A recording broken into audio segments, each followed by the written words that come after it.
So here's the view as you enter the apartment from the front door.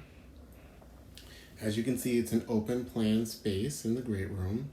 We go from the kitchen where we've got bar stool seating.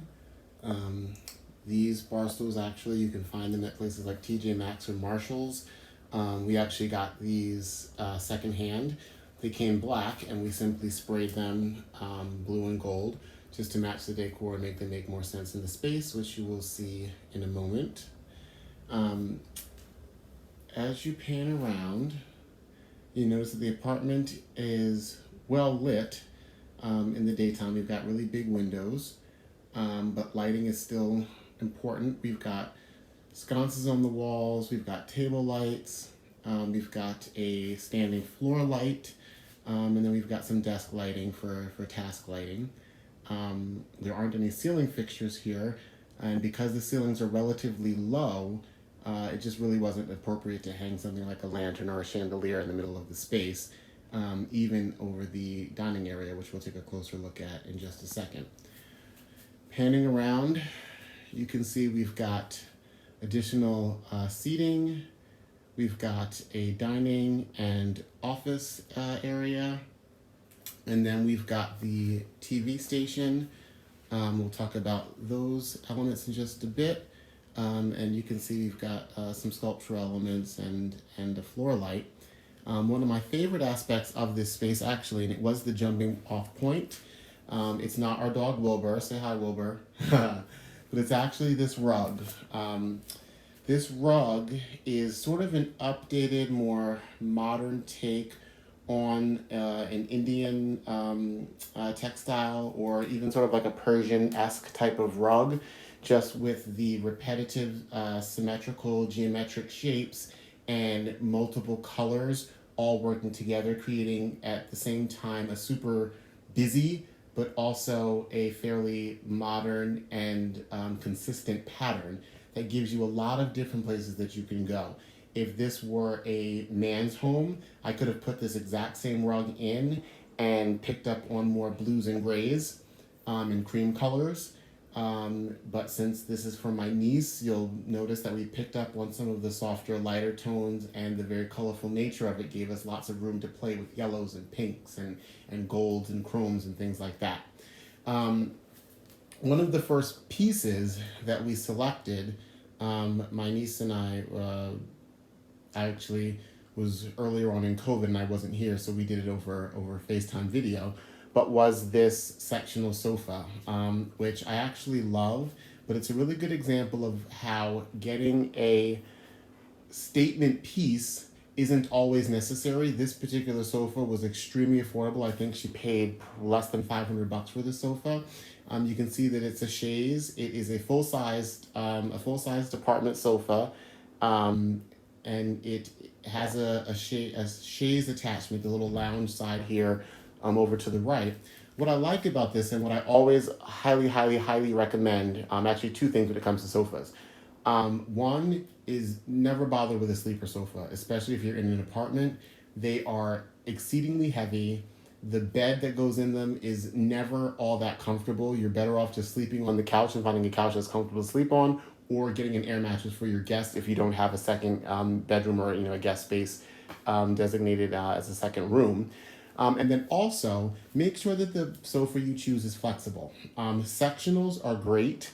In apartment living, you're not going to always have the space for a sectional, although sectionals can work even in really small spaces, just depending on the layout. But a chaise can work in virtually any size apartment or room. What's nice about this, however, is that it is not actually a built-in sectional, and this is what I really recommend.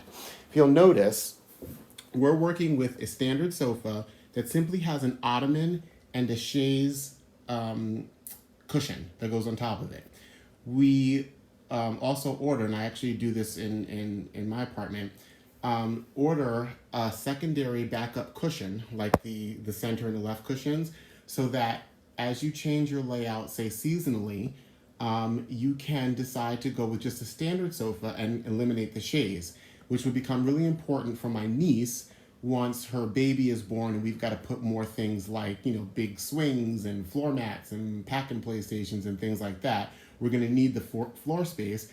But also, if you don't have a kid, what's nice is you get to rearrange your furniture, and it makes your sofa more flexible, because this sofa could shift, say, 90 degrees without the chaise and face the chairs, and then additional 2 or 3 more seats could go into the space. So we could actually fit more seating into this space, depending on the configuration of the sofa.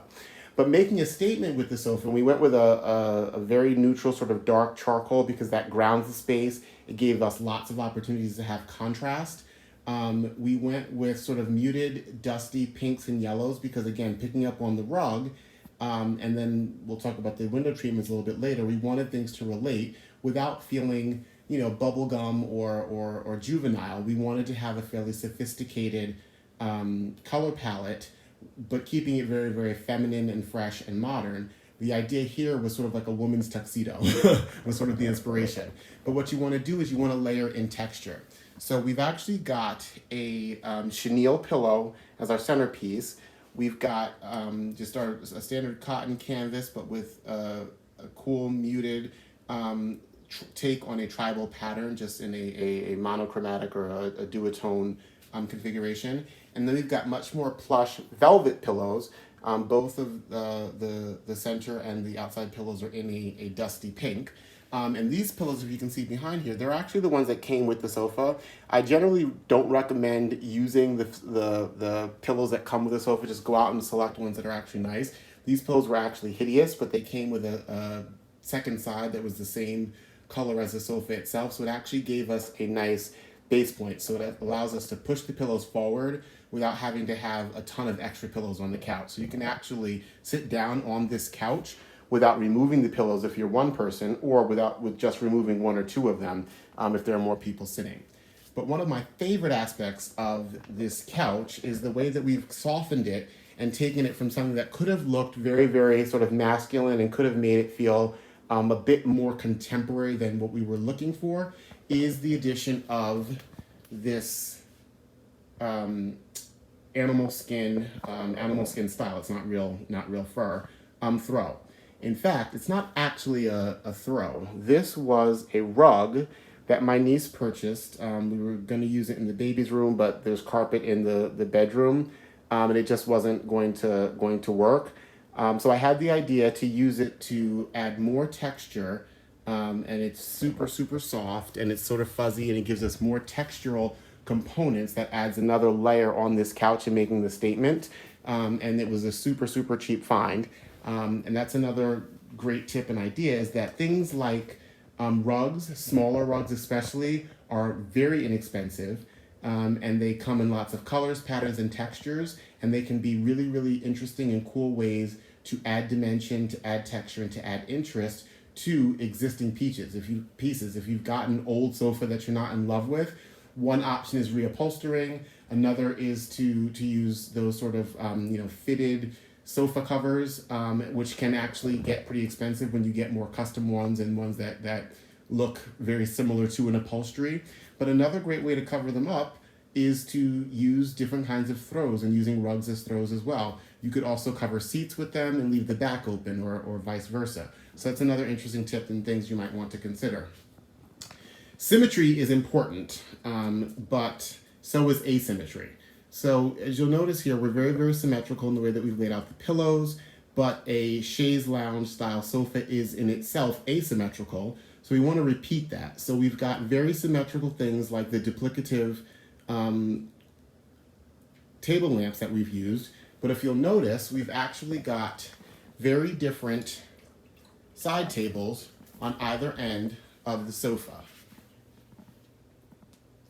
The way we make those relate is the top and inside of this one to the left, which is a more Moroccan geometric style side table, that we needed to be just that small and just that thin, because there's another door to the patio, so we didn't have as much space on this side of the sofa. So a bigger, rounder table wouldn't have worked. So we needed something with more squarish angles. And then here we've got another very, very geometric pattern on top of this table, and you'll notice that sort of rose gold color is repeated on this side. So we're creating symmetry in unexpected ways that relate without matching, and then we're reinforcing it by certain elements that do match. You'll notice that we've got a solitary table ornament, but they're different. Here we've got just a marble plate. Here we've got a crystal succulent holder. And then when we move up to the wall, because again, the way that you furnish your apartment is accented and made complete by what you do with your walls. Here we've got a dove gray all over the entire apartment. We didn't want to change the color of the apartment because we actually really liked that dove gray. It was an important sort of soft and muted background for all of the colors and the vibrancy that we wanted in the great room. But we've been very symmetrical in the way that we've handled these geometric style wall sconces. Love these. We got them at an arts and crafts store. In this case, they came from Michael's or Hobby Lobby or one of those kinds of stores, and they were on a huge, end of the year type sale. So they were just a couple of bucks actually, with little votive holders. And then we've purchased some art actually that we got at a secondhand store, which is incidentally another really, really great tip. This is, I don't know if you can see, but this is an oil painting.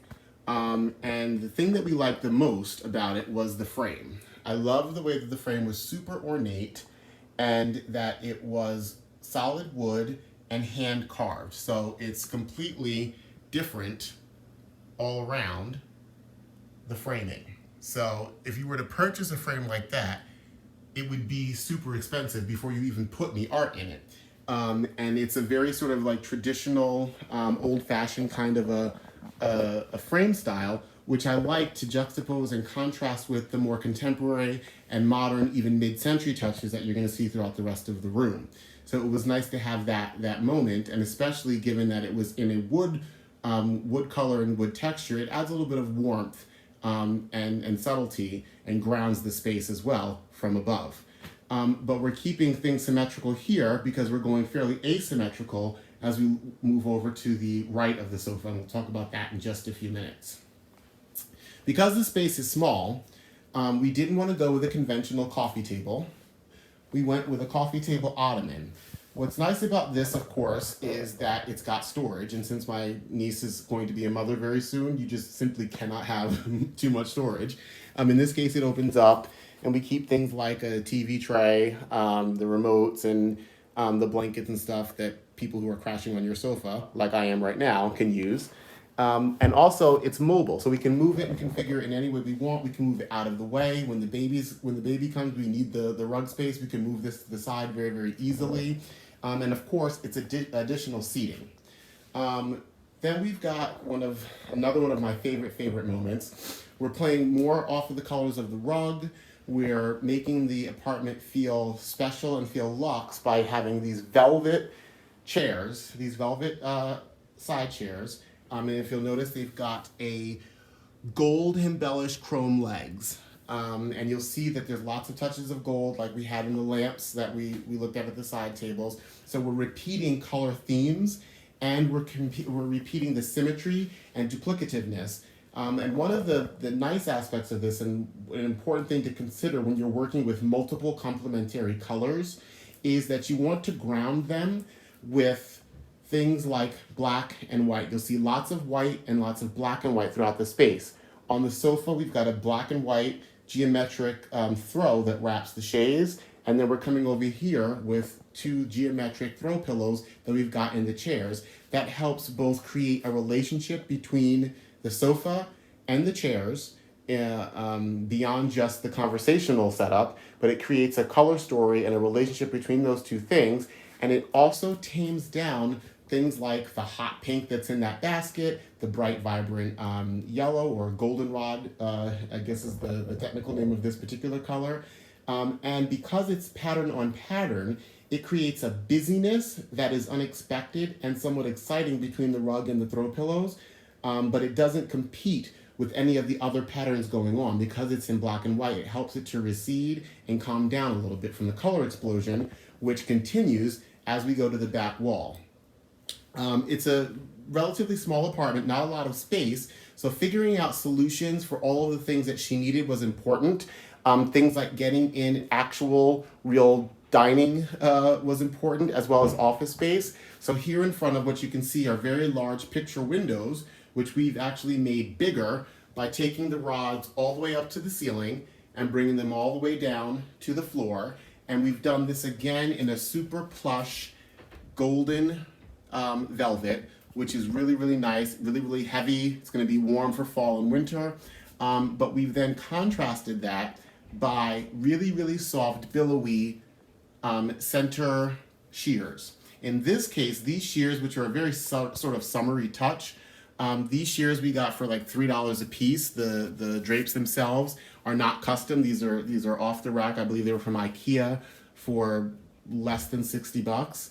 But the usage of these very winter fabrics juxtaposed with this very summery, billowy, light center shears creates an overall luxe effect. Helps the drapes not feel too heavy, helps keep the room feel open and not imposing, even though we're going all the way up to the ceiling, which again, the ceilings in this apartment are relatively low. I can actually reach my hand up and touch them. So this lengthens the room in general. And because we've got really nice wooden shades, they're not quite the plantation style shutters, but they are really nice wood blinds, not your sort of typical cheap, plastic off-white mini blinds. These are actually much more decorative and nice to look at. So having the shears there really works because it's not unattractive to see those blinds, and the blinds add the privacy that we need, so we don't need to have blackout, knockout curtains all the way across from a privacy standpoint.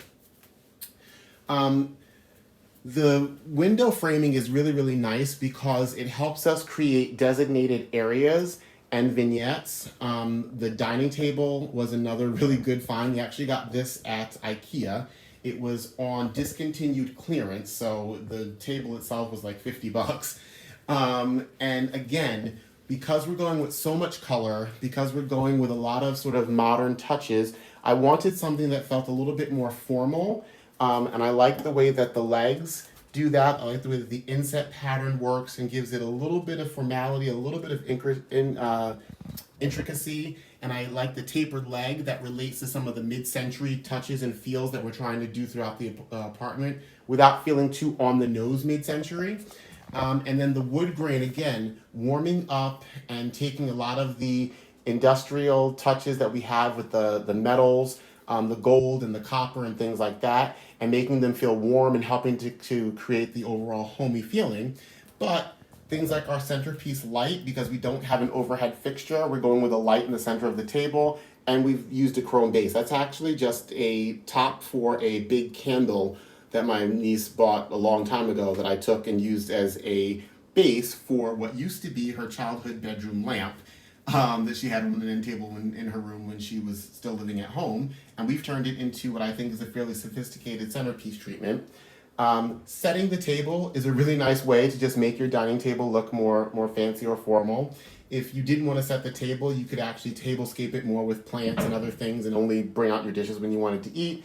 But this makes a nice sort of vignette for you to have, and it makes it convenient when you want to sit down and eat because you don't have to set the table. The chairs we went to, we actually got these chairs, again, really, really great deal. I think that we got 4 of these dining chairs for like $70 for the set. And they are a riff. You'll notice that we're using them also on the office space, both the dining and office space. They are a riff on a classic shell chair, which was a chair that I believe was invented somewhere in the late 60s. It's sort of a mid-century modern kind of a thing. You'll notice that from the way that the legs are tapered. You'll notice that it's got these sort of little white and black touches and these like Eiffel Tower-esque black wrought iron cables. Again, because the black and white is important to sort of calm and settle things down. You want to be cohesive throughout the space. You want to see that repeated. Otherwise, if it was just on that throw, it's like, well, where's this black and white thing coming from? But because we're repeating it throughout the space, it makes it make sense. It makes it feel more sophisticated, more updated. And it keeps things like these chairs that could look very, very gimmicky, it keeps them from feeling like a theme and more like an intentional design choice. This console table, which is a desk, it's a desk or a console table. This actually was also from her room when she was living back at home. And this lamp used to be pink. We just basically spray painted the lamp and gave it a new shade because we wanted to, again, take all of the color that had been going on and calm it down. So this entire wall, the furniture is sort of ghosted out in white. From the TV stand all the way over to the desk area, we're using a lot of white, which then allows us to have a great pop of color when we come up here to the chrome mirror that's got a super ornate, almost antique quality to the frame molding and its inlay. And of course that plays against things like the chrome accents that are on the other side of the room in the sconces, in the tables, and on the dining table. Making sure that there is enough room for the tasks and the things that you want to do is important in establishing a place that doesn't just look nice, but feels like a home. And personality comes from some of the touches. You know, you want to hang art on your walls, but you also want to make sure that you've got stuff that makes you feel like you, that makes the place feel personalized. In addition to that, you want to have things that are interesting. At the back door, you know, keeping your shoes in a basket as opposed to sprawled all over the floor is nice, but so is having life. You want to have plant life. In this case, we took a $7 plant and a $1.50 hanging plant holder from Home Depot, and I just used a little bit of gold spray paint and the leftover curtain rod hook that I didn't need because I just went with 2 separate curtain rods to make that the window treatments happen. So I had a leftover rod that I just screwed into the wall and hung a plant from. And this is a spider plant, so as it grows, it will cascade down and create a really, really nice effect right by the door. And we're close to the windows, so we're gonna get good sunlight as well. We've got more wall art happening. In this case, it is a pencil and watercolor drawing from, again, a thrift store, a secondhand store. It's a great place to find art because you'll often find things that were either at estate sales or people's homes that they just don't want anymore, but were actual original artwork. And in this case, we made a theme, which you'll see repeated later on, that we've got sort of a city theme. So here we've got San Juan, Old San Juan, Puerto Rico. And as we come across towards the hallway, we're going to see some other cities. New York, because my niece may be from the Maryland, the DC, Maryland, Virginia, Northern Virginia area, but ultimately we're New Yorkers in our family. So we found this, again, a print of New York City from the 70s. And I just love the way that the cloud cover is in this particular photo. It just gave it sort of a more ethereal quality, using the black and white again to contrast with some of the rich colors and the saturation that we've got going on in the rest of the apartment was super nice. Next to New York, we've got Chicago, a city my niece has not yet visited, but really, really wants to. So we've got that moment happening here. And as we traverse the hallway, the ceiling actually gets even lower in this part of the apartment. But as you'll notice, you can see the rest of the apartment right from the hallway. So making sure that we decorated and designed what we were going to put here simply, but making it relate without being duplicative was important. So we've got some metal and some chrome accents. We're going far, far less modern and mid-century modern. We're going much more contemporary / antique. We've got lots of round touches, both in the corners of the console cabinet, as well as the ornamentation for the tablescape on top of it. You'll notice we've got 3 things on the top. We've got 1 thing on the bottom. 1s, 3s, and 5s are sort of the number sequence you want to use when you're tablescaping. Odd numbers tend to look more interesting than even numbered elements on a table. And then, of course, Paris, another city my niece has been to and loved. We've got that in the form of a painting that her cousin, her older cousin did for her. Actually, my cousin, her second cousin, made for her a long time ago. So we found a place to hang that and keep it interesting. Speaking of art, another one of my favorite components happens over here on the TV console. We like to think of TVs as entertainment spaces, but they're also a super great opportunity to design and decorate because they are a very visible element. In an apartment, you don't necessarily have the the freedom to have a whole separate TV room and maybe not the money to go through the trouble of having a TV that recedes inside of a cabinet or is hidden in a painting or a mirror or anything like that. It's going to be front and center, but you don't want your whole space to feel like a big TV room. In this case, we're actually going to replace this TV eventually with a bigger model, but no matter what size the TV is, the tablescaping is going to make sense. We're bringing more color in, but we're also receding by using white on white. We're repeating the gold and the accent colors. We're bringing in more jewel tones here on this side, and we're repeating that down both in the door handles and in what we use underneath the TV, repeating that sort of monochromatic gold motif. And right back there, that sort of vase element that we have behind the candle holder is actually just some bubble wrap that we've spray painted gold. And that box is the box that the tools in the IKEA table came from that we simply painted gold and made look a little bit special. And we've got tea lights all over these elements so that at night, when they're lit up, the whole thing is illuminated.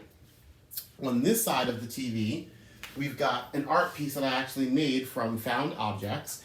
And again, we're bringing in related color schemes. The gold, the chrome, the silver, and the white are all things that are a part of this room.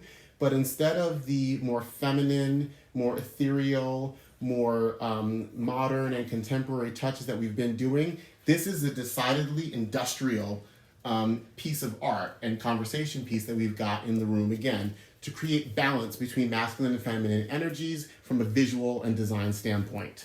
And looking into the kitchen and being able to see how it's all open, it made things like the bar stool super important. We wanted them to relate, but again, not match, but having the gold at the feet makes it make a lot more sense. So that when we come in through the kitchen, you'll see that we're getting ready to prep a meal. We get very, very nicely framed vignettes of the entire space. And that's the way you want to think about designing your space. You want to think about what it's going to look like from the various angles, from the entry point, from when you're sitting down on any piece of furniture, from other parts of the apartment, from other rooms in the apartment. You want to think of things as zones and vignettes. And that's how you create a well-designed, custom-looking room without spending a ton of money or a ton of time. And it looks like my niece is home now. Hey, Niaja. Hello. So, I've just been giving everyone a tour of your space while you were out getting your exercise in this last home stretch of your pregnancy. And as you can see, Wilbur's really super happy to see you. One thing I didn't mention actually is this little poof that's on the floor is another one of my important little tricks or little tips. When you design a space, things should never feel completely and totally pulled together. Something should feel a little bit arbitrary, should feel a little bit questionable so that people feel like this is a real place that people live. Incidentally, while all the colors in this poof, make sense with the room, it sort of clashes with the rug a little bit, but it's super functional because when you're sitting down on that floor playing with your baby and, 6-9 months from now, it's going to be a lot more comfortable than sitting down on the hardwood floors. So that's an important idea. Always have something that creates personality that's a little bit unexpected and maybe just a little bit odd. And then above the TV, you'll notice all this open wall space. Part of the reason that that's left undecorated is because, like I mentioned before, we've got a bigger TV coming, but also going through this exercise and talking to my niece about her personal style. This is her first apartment, and helping her and guiding her pick things out. It's important that as a designer, you leave space in the room for the person who will live there to add to it and to change it a little bit to make it yours. Whenever I get a haircut, which has been a while because of COVID, I always go back in when I get home and touch up my hairline just a little bit, even when I have the best haircut ever. I just want to add a little bit of difference to it. I think of it that way. I want to give space for my niece to decide what kind of artwork speaks to her personality and what she wants to put in the room. So Niaja, how do you feel about the space now that it's all finished being designed? Like, what are the things you like about it? I think the things I like the most are all the wall arts. You really like that watercolor, that oil painting, right? Yeah, and the New York picture. Of course, because New York in the house, naturally. And I like how cozy this feels. I think it'll be very nice when I have people over. Yes, once we can stop socially distancing and actually socialize. Yes. And I have lots of open floor space to put Zenzi. So I like that. Excellent. And how was the process of going through this design process with your uncle? Great. It's so awesome. Very easy. Your sarcasm is very, very, very apparent. But no, in all honesty, we've had a good time, and I've actually loved every single second of helping her with this process and guiding her through getting the space that I think looks like who you are and who you want to be in your adult space. Yes, I am an adult now. Well, you better be. All right, everyone. I hope that you've enjoyed our little apartment tour. We will be done with the bedroom and the nursery shortly. And when we are, we will come back with another video and give you a sneak peek at that. Laters. Wukusu.